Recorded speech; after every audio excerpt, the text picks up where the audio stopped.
Okay, we got the next panel. I'm so stoked for one of these. You know, you're not supposed to have favorites, but I got a favorite here. So, silver screen, NFTs, the future of cinema, NFT and blockchain. Let's see, did I write the right? Nope, I didn't. I didn't do the right one. My apologies.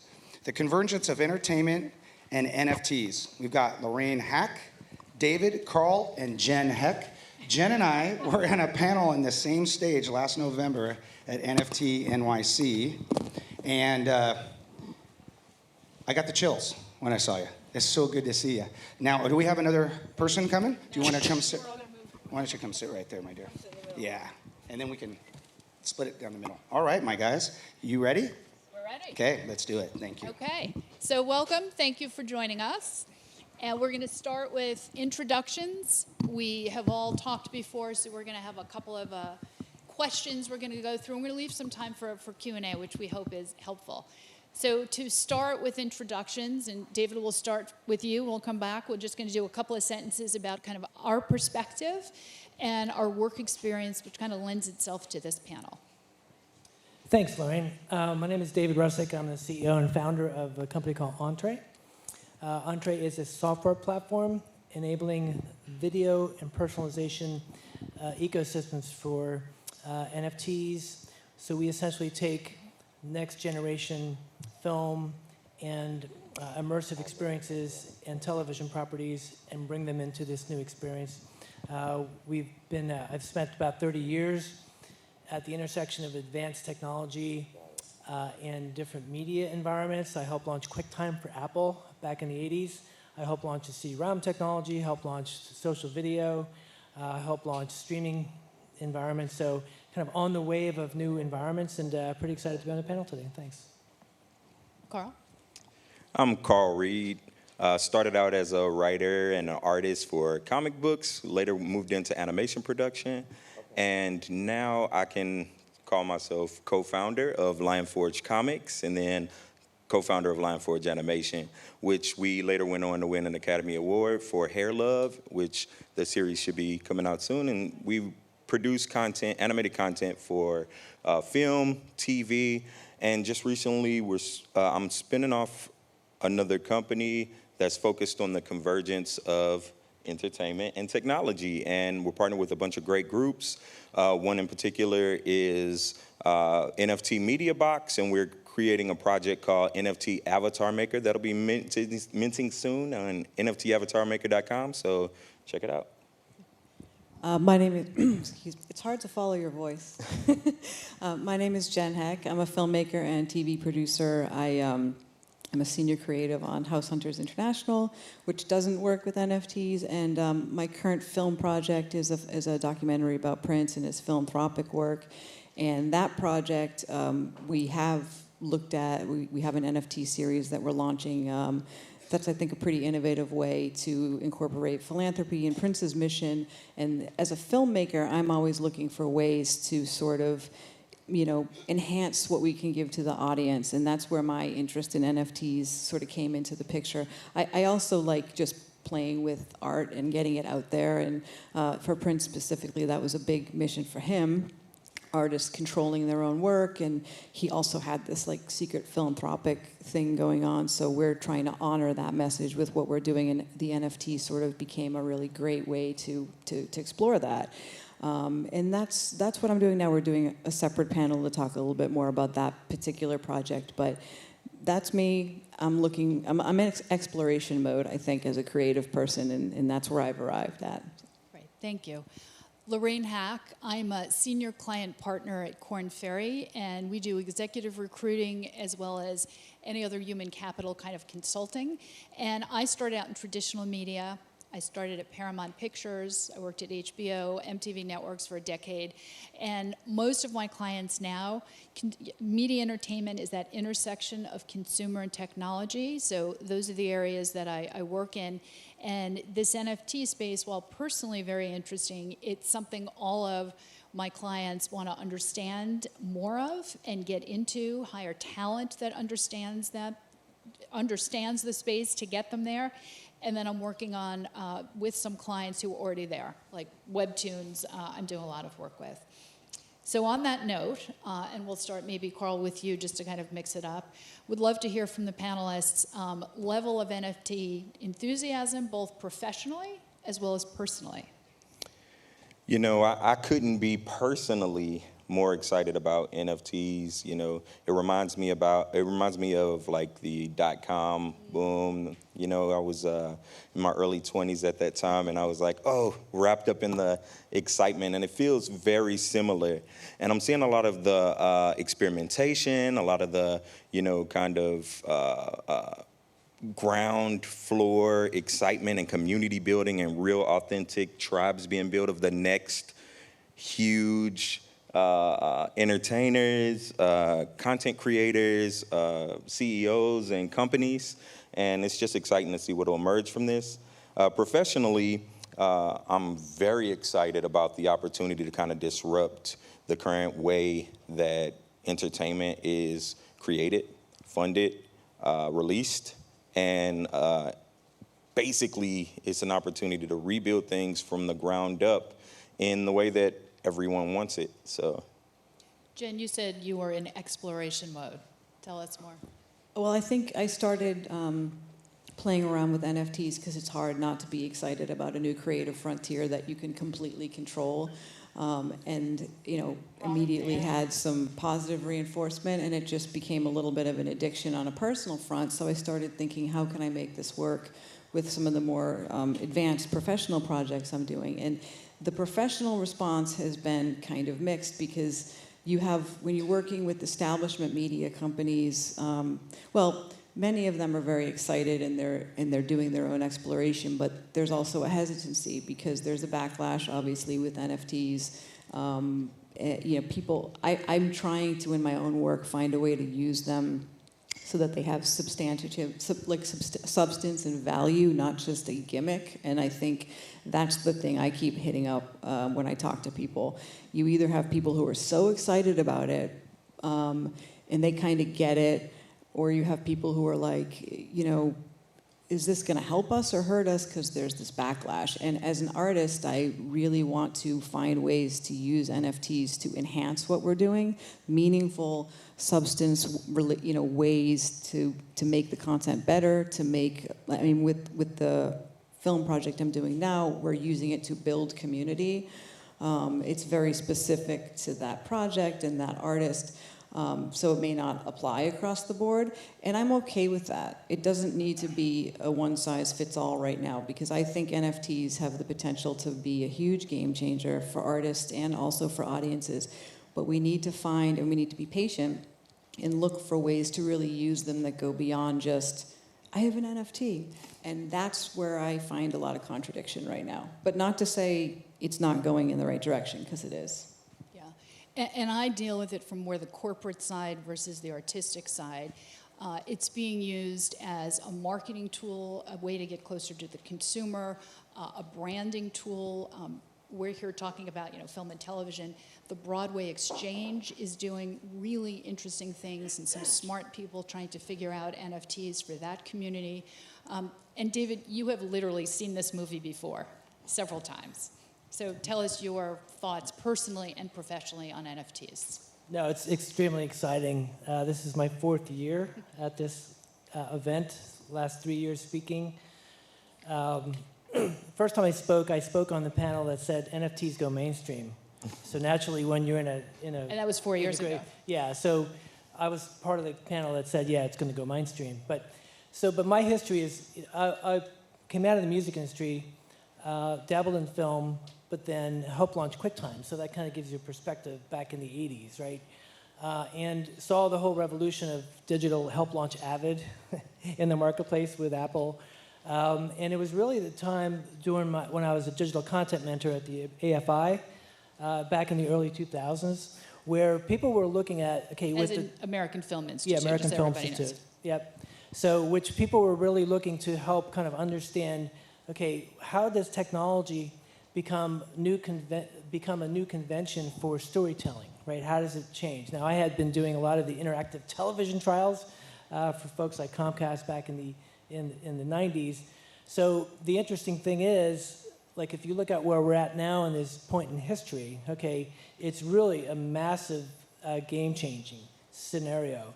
So we had been working about 5 years ago on a streaming television series through Lionsgate with Mark Hamill, and we actually needed a way to make sure that the asset inside, and you talked about monetization, right? The asset inside couldn't get put out on social media to have it devalued, right? So we went in search of a technology, came across something back in 2015 called a utility token, okay, which now everybody knows as an NFT. And I think it was 3 years ago, we showed the first video, this is pre-Top Shots, right? What a video would look like as an NFT, right? So now that's 4 years ago. We're at where we're at now. I think as this whole awakening has occurred relative to creatives wanting to be able to have new conventions, kind of much like when Edison was doing his stuff, what did filmmaking, how did all that change, right? How did, when Eisenstein and all of this stuff coming out of, Russia in the 30s, how did that change filmmaking in terms of editing and montage, right? Same thing's happening now. How do you build NFTs, and how do you change fundamentally the experience? Because it's the same thing, it's storytelling. It's a matter of how are you going to do it? Are you going to take a cave painting and put it on the wall in France? Or are you going to sit around a campfire? Or are you going to go ahead and do it on a stage at the Globe Theatre? Or are you going to go ahead and do it on Broadway? There's different conventions, and you have to adapt the stories to the conventions. And the exciting part right now is that NFTs are yet just another convention that can get adapted into it. So let's talk impediments to why this is not more widespread. I mean, it's not the future, it's here. NFTs are here. From where I sit, it's a lot of education and skepticism about some of the more out there, how does this necessarily apply to me?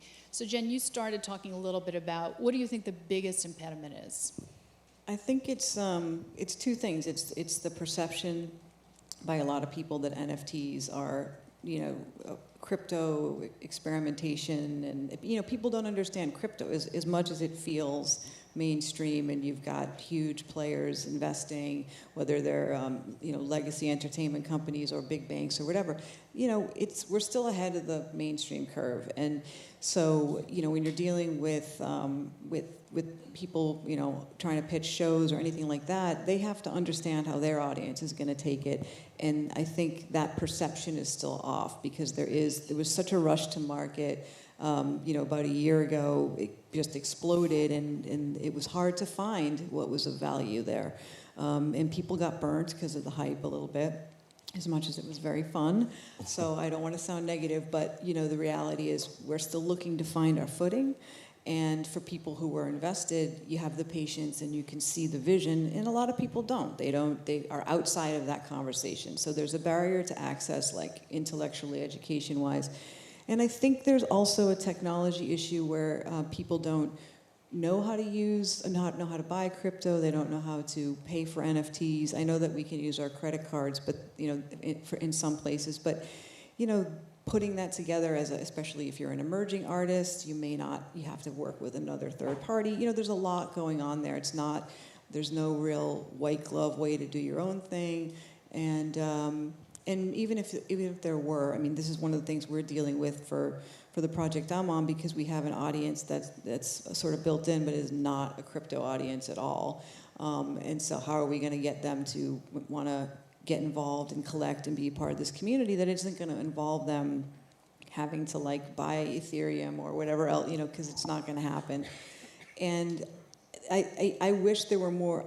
I'm trying to have those conversations, but there's so much hype that it's hard to just get to the floor of but how are we going to do this? And I keep asking how, and we will. It's there. I don't think it's that far off, but those are the impediments, I think, and it is an obstacle that we have to overcome to get mainstream.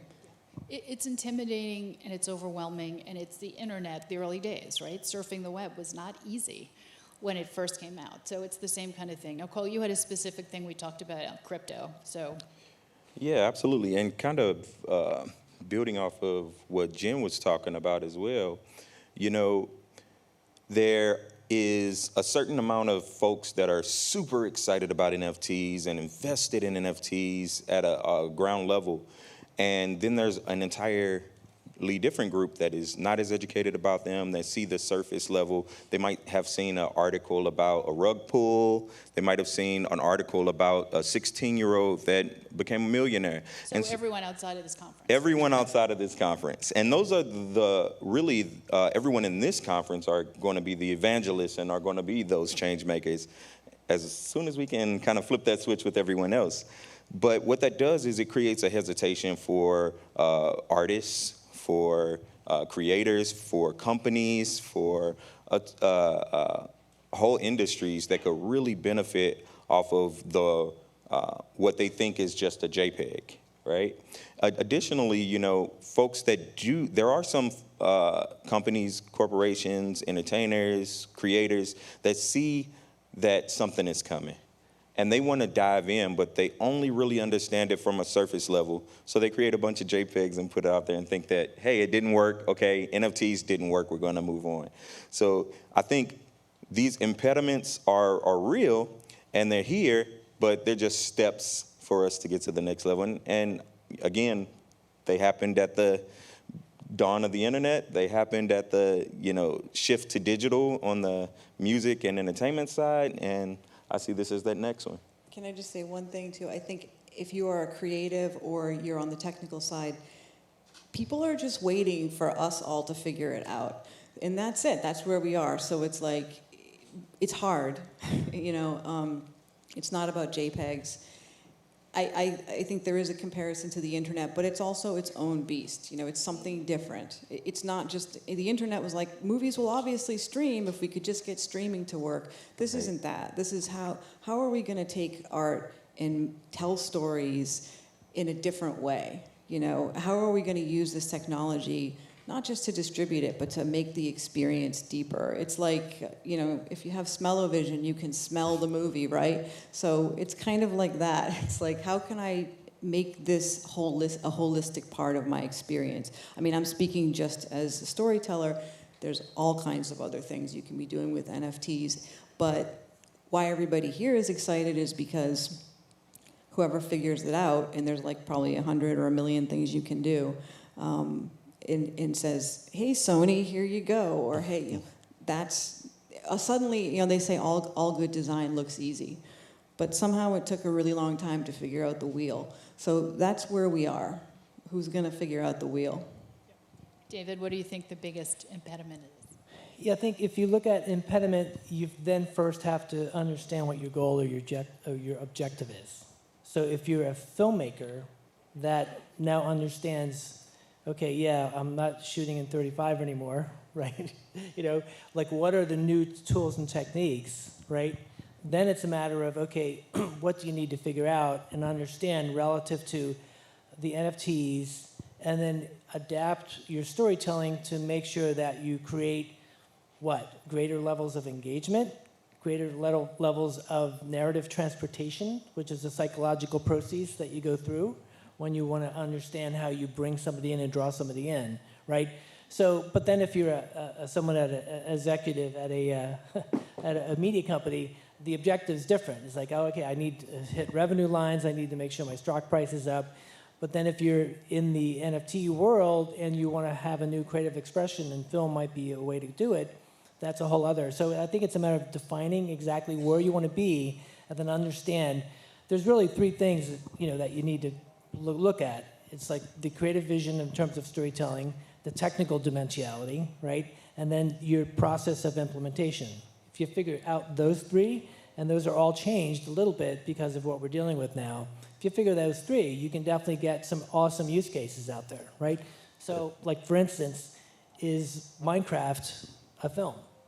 What is Minecraft, right? At a point when people were figuring out streaming, yeah, and I can take and buy a BAMTech and go ahead and use that as a distribution point for a film that is 2 hours long, but nothing changes in the film, right? You might not go like to a Warner Bros. Theater anymore in Pittsburgh, right? But you can go ahead and get something, but then something like that comes out, like greater levels of engagement, right? Is that, Is your storytelling now better off because you now have an audience engaging in your story, right? And what is the story at that point, right? So where have you guys seen NFTs in the media space done well? Or have you? We are in the early days, and there's a lot of commendable projects.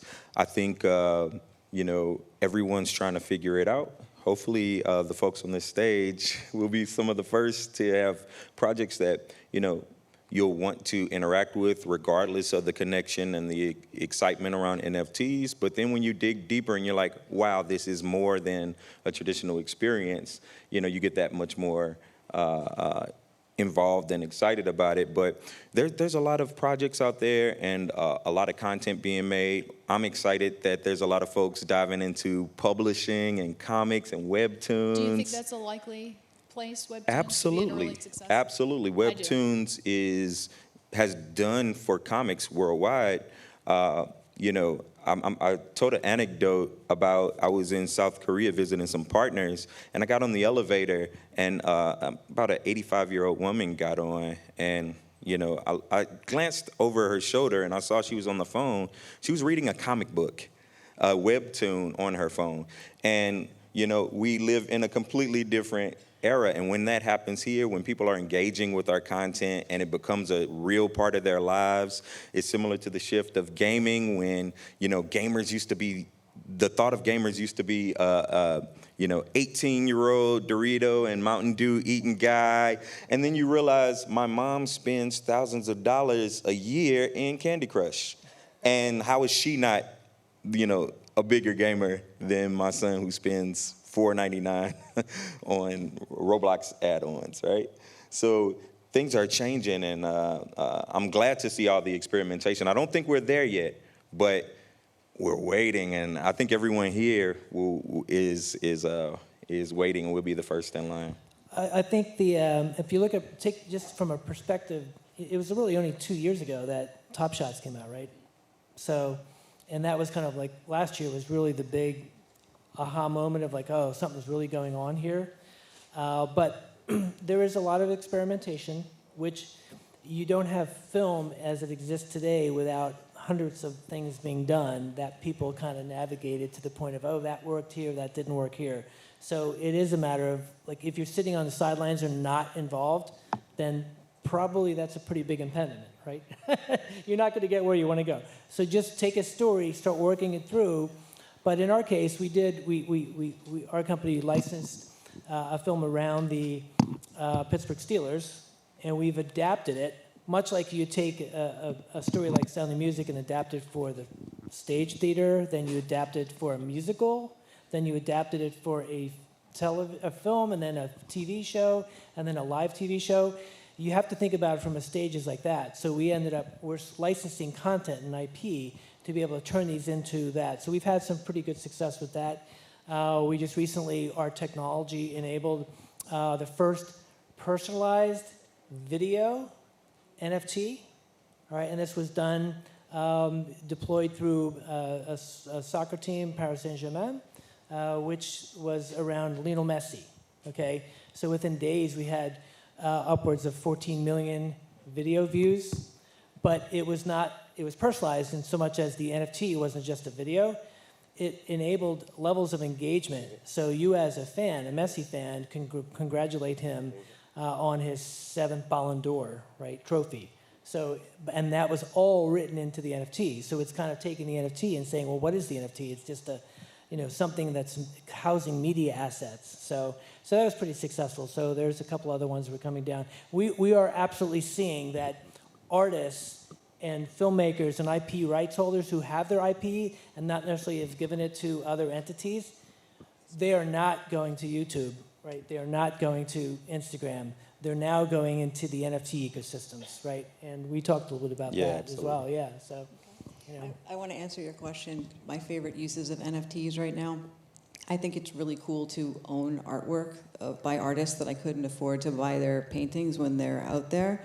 And I know that that's old-fashioned, but what's really interesting about that, and something we're looking at with our project, it's also, because you can have a chain of ownership on the blockchain, I think there can be a community around a piece of art. And I think there's a lot of potential there. And again, NFTs are about more than just art, but that's something that I love, and I own artists that I wouldn't be able to afford a physical painting of, and there's something very cool about that. Okay, so last question as a rapid fire. Mainstream or niche for NFTs in media? And if you think mainstream, what year do we get there? I know you answered that question 4 years ago on your panel, but. I think new mainstream, because there's going to be companies that are built that no one's ever heard of now that will replace some of these companies. Now, some of these companies might get bought. So right? what's your time frame? It's happening this year, next year. Next year. Even though everybody's, crypto, oh my God. The whole market.